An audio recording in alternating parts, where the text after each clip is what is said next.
3 जून plan को implement करने के लिए जो सबसे पहली चीज़ बनाई गई थी वो था बाउंड्री कमीशन, जिसमें पंजाब को और बंगाल को डिवाइड करना था।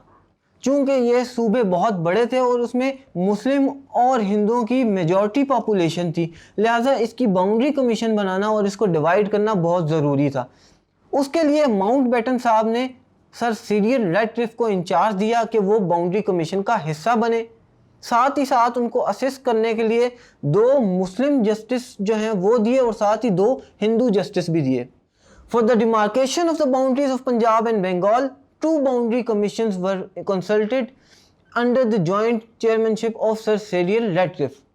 अच्छा, तो पंजाब की डिमार्केशन के लिए जो मुस्लिम या जो पाकिस्तानी जज जो हैं वो असिस्ट कर रहे थे, उनका नाम था मिस्टर जस्टिस दीन मोहम्मद और मिस्टर मोहम्मद मुनीर। ये पाकिस्तान की तरफ से आए थे, जबकि जो इंडिया की तरफ से आए थे जस्टिस वो थे जस्टिस मेहर चंद महाजन और मिस्टर जस्टिस तेजा सिंह।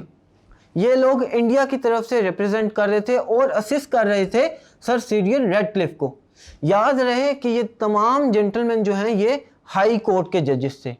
ये तो थी पंजाब की बात। इसी तरह बंगाल में भी बाउंड्री कमीशन बनाया गया था।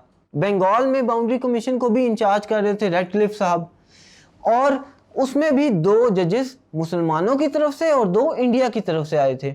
जो पाकिस्तान या मुसलमानों की तरफ से जज आए थे उनका नाम था मिस्टर जस्टिस अबू सलेह मोहम्मद अकरम, और दूसरे जज थे मिस्टर जस्टिस S.A. रहमान।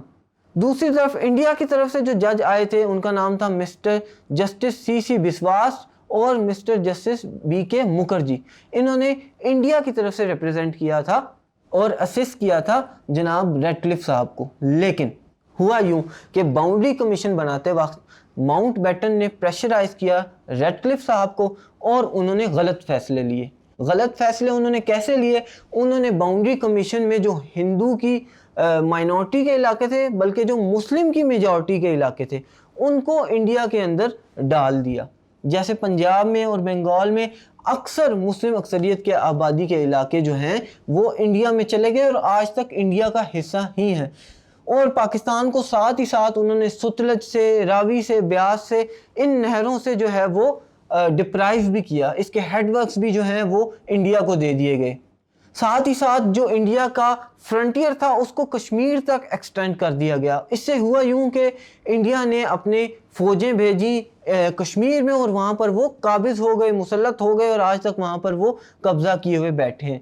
इस डिफेक्टिव प्लानिंग की वजह से जो कि रैडक्लिफ साहब ने की, बहुत ही ज़्यादा मसाइल पेश आए पाकिस्तान को, जिसकी वजह से आज तक पाकिस्तान और इंडिया में जो है एक तासुब का मयार जो है वो जारी है। बहरहाल किसी ना किसी तरीके से पाकिस्तान ने आज़ादी हासिल की और डॉन ऑफ इंडिपेंडेंस जो है वो पाकिस्तान ने देखा 14 अगस्त 1947 को, जबकि 27 रमज़ान की जो है वो शब थी। पाकिस्तान आज़ाद हुआ और एक नई मुमलिकत के तहत इस दुनिया के नक्शे पर सामने आया। Thank you.